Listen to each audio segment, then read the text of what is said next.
길거리에서 무료 시음 음료를 마셨는데 알고 보니 마약이 담긴 음료수였습니다. 게다가 이걸 마신 건 고등학생들이었는데요. 강남 대치동 학원가 일대에 이른바 마약 음료수에 대한 공포가 확산하고 있습니다. 자세한 사건 내용 김성수 변호사와 짚어보도록 하겠습니다. 어서 오십시오. 안녕하세요. 네. 대치동 학원가 인근에서 고등학생들이 마약이 담긴 음료를 마시는 사건이 발생을 했습니다. 이거 어떻게 된 일입니까?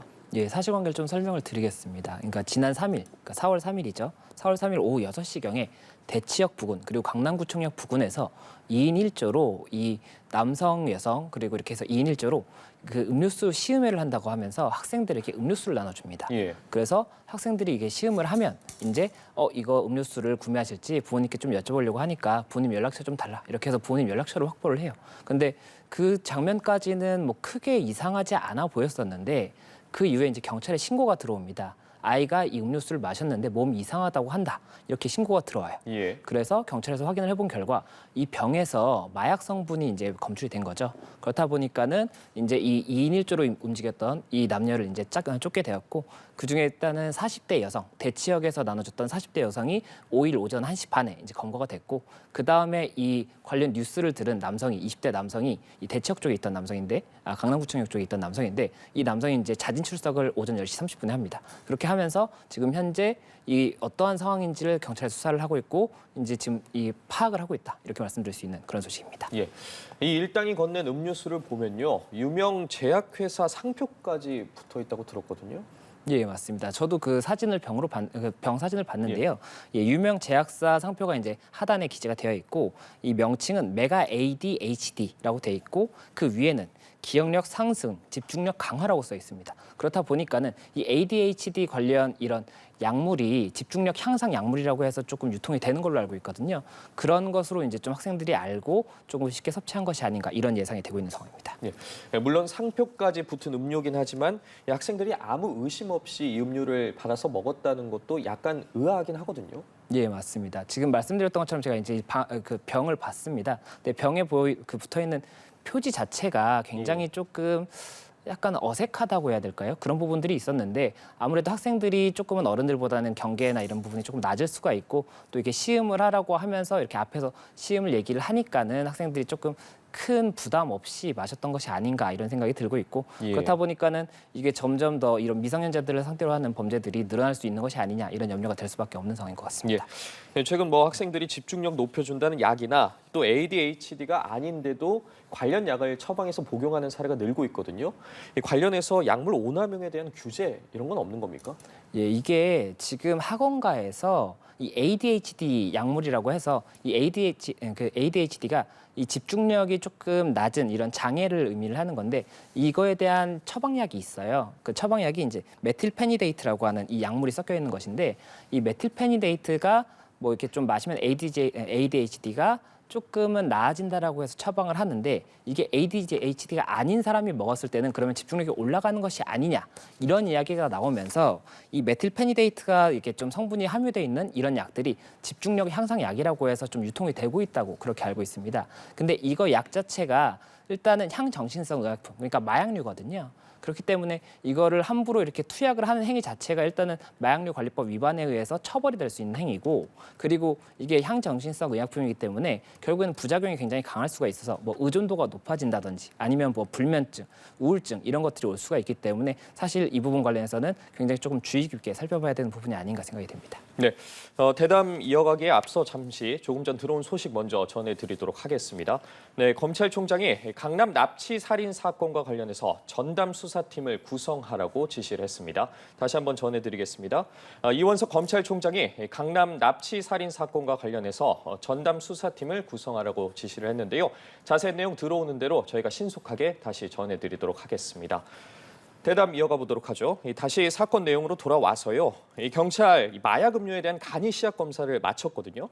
정확히 어떤 성분이 들어있는지도 궁금합니다. 나왔습니까? 예, 일단 지금 경찰에서 확인한 그 성분은 필로폰 성분 그리고 엑스터시 성분이 지금 검출되었다고 이야기가 나오고 있고 뭐 추가적으로 다른 성분이 있는지도 확인을 하고 있는 것 같습니다. 그리고 어쨌든 이 병에서 이런 성분이 나왔다 보니까 이 마신 학생들 같은 경우에는 지금 이 성분을 투약을 하게 되지 않습니까? 그래서 이 학생들의 건강 상태가 어떤지에 대해서도 일단 경찰에서 조금 보고 있다 이렇게 말씀드릴 수 있을 것 같습니다. 예.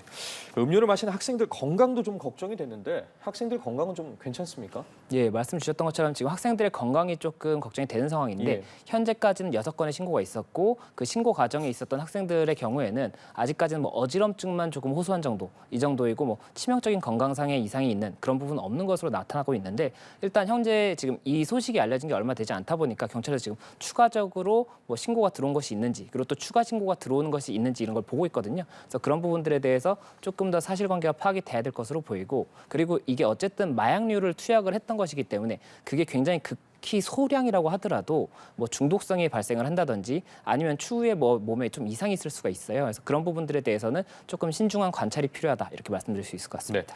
네. 이 일당들 학생들에게 먼저 음료수를 권하고 나서 이 학생들이 음료수를 마시면 이 부모에게 전화를 걸어서 협박을 했다고 전해지고 있거든요.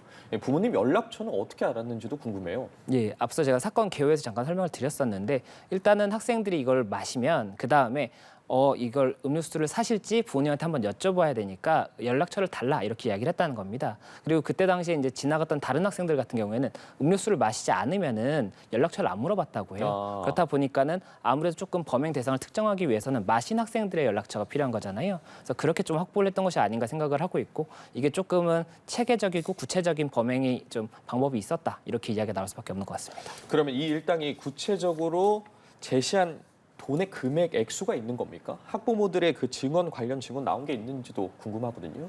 예, 일단 지금 말씀드렸던 것처럼 6건의 신고가 있다라고 하고 경찰에서 사실관계를 파악을 하고 있는데 이 6건 중에 금액이 구체적으로 있었던 건지는 지금 정확하게는 확인이 안 됐는데 예. 어쨌든 지금 이야기가 나오고 있는 것은 500만 원을 보내라라고 이야기를 들었던 사람이 있다 이렇게 이야기가 되고 있거든요. 그래서 그 부분 관련해서는 사실관계 파악이 조금 필요할 것으로 보이고 그리고 나머지 사람들의 경우에는 금액에 대해서는 이야기를 못 듣고 어쨌든 협박성 이야기를 들었다라고 하고 있어서 이 의도가 뭔지에 대해서도 조금 더 수사가 진행이 돼야 되지 않을까 생각이 되고 이게 만약에 한 차례 이 투약을 하는 것이 아니라 이후에 이제 음료를 계속 마시게 해서 만약이라도 정말 의존도를 높여서 어떠한 추가적인 범행을 하려고 했던 것이라고 한다면 그것도 굉장히 큰 범죄가 될 수가 있기 때문에 그런 부분들에 대해서도 일단 여러 가지 가능성을 두고 수사를 하고 있지 않을까 이렇게 생각이 됩니다. 예, 진짜로 이 일당이 얻으려던 게 뭔지도 좀 궁금해지기도 하는데 저희가 앞서 기사를 통해서도 전해드렸는데 윤석열 대통령이 검찰과 경찰의 역량을 총동원해서 수사를 하라고 지시를 했거든요. 어떻게 보셨습니까? 예, 이게 제가 예전에 법을 배울 때만 해도 마약 범죄에 대해서는 우리가 굉장히 조금 예민하게 반응을 하고 있고 마약 범죄를 하면은 이제 어떠한 뭐 제기도 되게 안 되고 그랬지 않습니까? 그래서 항상 제가 친구들한테도 말했던 것이 이 성범죄라든지 마약 범죄 이 부분에 대해서는 우리나라 굉장히 엄격하기 때문에 항상 더욱더 조심을 해야 되고 행여라도 그런 생각은 하면 안 된다 이렇게 이야기를 했었는데 요즘 같은 경우에는 마약류 관련 이제 범죄가 굉장히 많이 좀 이슈가 되고 있고 실제로 많이 검거가 되고 있어요. 그렇다 보니까 이런 부분들에 대해서는 다시 마약류 청정 국가가 되려면 더 늦기 전에 이런 조금 엄단을 해서 뿌리를 빨리 뽑아야 되는 것이 아닌가 이렇게 생각이 되고 이번에 이 대통령의 그 발표에 대해서는 굉장히 조금 환영할 만한 그런 좀 발표였다 이렇게 말씀드릴 수 있을 것 같습니다. 예. 일단 40대 여성 용의자 한 명이 검거가 됐고 이 남성 용의자도 자진 출석한 상태인데 그런데 이 40대 여성이 나는 아르바이트였다. 이 음료에 마약 성분이 들었는지 전혀 몰랐다 이렇게 주장하고 있거든요. 예, 맞습니다. 이 부분 관련해서도 사실관계가 파악이 좀 필요한 부분인 게 만약이라도 정말 아르바이트였고 이게 그냥 나는 음료수 시음행사인 줄 알았다라고 한다면 이 당사자들에 대해서는 처벌을 하는 게 조금 불명확할 수가 있어요. 처벌 여부가 좀 불명확해질 수가 있고 그렇다면 이제 경찰에서는 어떤 부분을 봐야 되냐면 이 사람들이 이 음료수가 뭔가 마약류라든지 문제가 될 수 있는 성분인 걸 알았거나 알 수 있었는지 여부를 일단 파악을 해야 될 겁니다. 그리고 그걸 파악하기 위해서는 지금 얘기를 하고 있는 거는 뭐 공고를 보고 아르바이트를 신청을 했다라고 하는 거기 때문에 그 공고가 실제로 있었는지 아니면 뭐 아는 사람을 통해서 제의를 받은 것인지 이런 부분도 확인을 해야 되는 것이고 제의를 받았다고 한다면 그 제의를 한 사람은 이 소식을 어떻게 알았는지 그리고 공고가 올라왔다고 한다면 공고 올린 사람은 누구인지 이런 것들이 파악이 돼야 됩니다. 그래야 윗선을 잡을 수가 있거든요. 그래서 그런 부분들에 대해서도 파악이 될 것으로 보이고 또 이 통들이 지금 이게 전달이 됐으니까 이 사람들이 이렇게 나눠준 거지 않습니까? 그러면 이 통을 전달해준 사람이 있는 건지 아니면 어디에 이 통들이 있으니까 가져가라고 했던 건지 이런 부분들도 좀 알아봐야 되는 거거든요. 그래서 그런 부분들에 대해서도 전반적인 좀 사실관계 파악이 필요하다 이렇게 말씀드릴 수 있을 것 같습니다. 말씀해 주신 것처럼 좀 더 수사를 해봐야겠지만 이 여성이 만약에 알바생이라고 한다면 이 조직적 범죄의 가능성은 어느 정도 수준이라고 보시는 겁니까? 예, 이게 만약에 뭐 아르바이트생이든 아니면 가담은 굉장히 좀 경미한 이런 좀 당사자라고 볼 수가 있지 않습니까? 이게 딱 유사한 방식이 보이스피싱 같은 거예요. 예. 보이스피싱 같은 경우에도 가장 위험한 게 이제 인출책이라든지 전화를 하는 쪽인데 전화를 하는 쪽 같은 경우에는 해외에 있는 경우가 많고 인출책은 이제 국내에서 현금을 뽑아야 되지 않습니까? 그래서 그런 사람들한테 예전에는 고액 알바라고 해서 뭐 다른 핑계를 대면서 돈을 뽑아라고 했었어요. 예. 근데 이제 지금은 그런 경우에도 웬만하면 보이스피싱인 걸 알았다라고 봐서 처벌이 되고 있는 부분인데 이번 같은 경우에는 음료수를 나눠주는 거다 보니까 이게 이제 보이스피싱의 그런 좀 인출책 이런 것으로 볼 수 있는지 조금 애매한 부분이 있고 다만 이제 이 윗선을 잡아야 되는 부분인데 이 윗선이 잡히고 만약이라도 보통은 이런 경우에 제일 윗선이 있고 그 다음에 행동책이 있어요. 그리고 그 밑에 이제 이런 아르바이트생이나 배포책이 있기 때문에 그런 부분들에 대해서 일단은 좀 규모를 파악을 해야 되는 것이고 이 행동책을 잡은 다음에 윗선을 잡아야 되는 것이기 때문에 그 부분도 조금 이제 계속 꼬리를 잡아야 되는 겁니다. 그래서 그런 부분들이 필요합니다. 그리고 만약이라도 이게 잡힌다고 하면 일단은 이거를 마약류를 강제로 투약하는 경우에 모르게 이렇게 투약하는 경우에 상해죄가 될 수가 있습니다. 예. 그래서 상해죄에 대해서 검토를 할 수가 있을 것이고 또 마약류 관리법에 이게 투약을 하는 거에 대해서 일단 60조에서 원래 처벌을 하고 있는데 미성년자에 대한 투약은 58조에서 좀 더 강하게 처벌을 하고 있어요. 무기 또는 5년 이상입니다. 그래서 그런 부분들에 대해서도 만약에 아르바이트에서 몰랐다라고 한다면 어쨌든 중간책의 경우에는 이 상해 교사라든지 마약류 관리법 위반 교사가 될 수가 있거든요. 그래서 처벌이 될 수가 있기 때문에 이런 부분들까지도 일단은 처벌을 위해서 계속해서 이 점조직이 어떻게 돼 있는지 그리고 이거 만약에 보이스피싱처럼 본다면 이제 범죄단체 조직죄도 될 수가 있기 때문에 그런 부분까지도 조금 감안해서 수사를 진행하고 있지 않을까 생각이 됩니다. 예. 만약에 불특정 다수를 향한 범행이라면 실제 피해자가 더 늘어날 가능성이 있어 보이거든요. 이 부분은 예. 어떻게 봐야 될까요?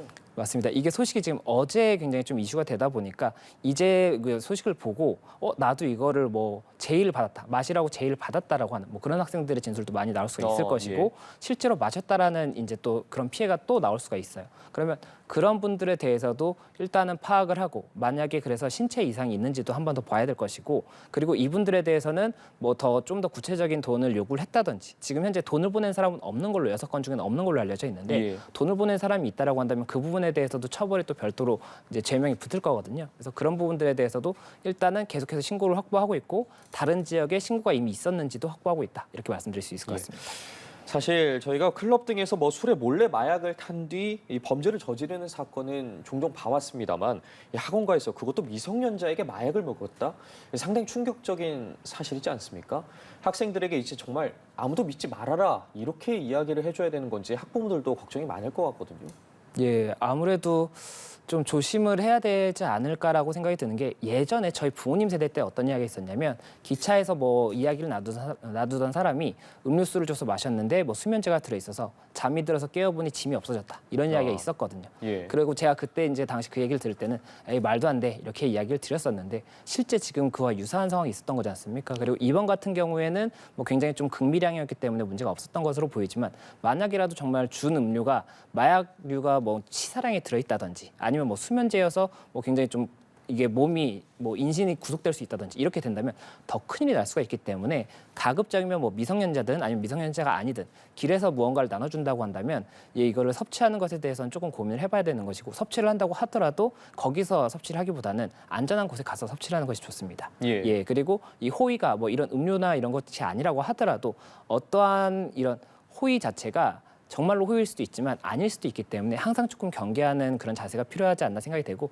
그리고 말씀 주셨던 것처럼 클럽 등에서도 술에다가 이제 뭔가 마약류를 타서 뭐 이렇게 잠들게 해서 범죄를 저지른 경우가 아직까지도 있는 것으로 알고 있습니다. 그래서 그런 부분들에 대해서도 지금 뭐 여러 가지로 수사를 하고 뿌리를 뽑으려고 노력은 하겠지만 쉽지 않은 부분이 있을 거기 때문에 이 학생들이 나중에 뭐 성인이 되든 아니면 현재 성인이든 이런 술을 남이 주는 거에 대해서도 굉장히 좀 경계를 하는 것이 좋겠다 이렇게 말씀드리고 싶습니다. 예. 지난달에 또 여중생이 텔레그램으로 필로폰을 사서 투약을 했고 지난해에는 이 고등학생 마약상 총칙이 검거되기도 했습니다. 미성년자에게까지 마약 범죄가 손을 뻗쳤다 이렇게 볼 수 있을 것 같은데 이렇게 된다면 이들에 대한 처벌 수위도 궁금하거든요. 예, 일단 미성년자가 마약을 투약했다든지 아니면 미성년자가 마약을 배포하고 유통한 거지 않습니까? 그 경우에는 우선적으로는 어차피 형법에서 처벌이 되기는 될 것인데 만약 미성년자라고 한다면 그게 이제 감경이 될 수가 있는 부분이 있지 않습니까? 그래서 감경이 될지 여부는 만약에 이 범죄의 형태에 따라서 조금은 참작할 만한 부분이 있다라고 한다면 성인보다는 조금 감경에서 처벌될 수 있다. 다만 처벌은 가능한 부분이기 때문에 이런 부분들에 대해서는 생각을 하지 않는 게 좋겠다. 이렇게 말씀드릴 수 있을 것 같습니다. 네, 알겠습니다. 오늘 말씀 여기까지 듣죠. 지금까지 김성수 변호사와 강남 대치동 학원과 마약 음료 사건 짚어봤습니다. 오늘 말씀 고맙습니다. 고맙습니다.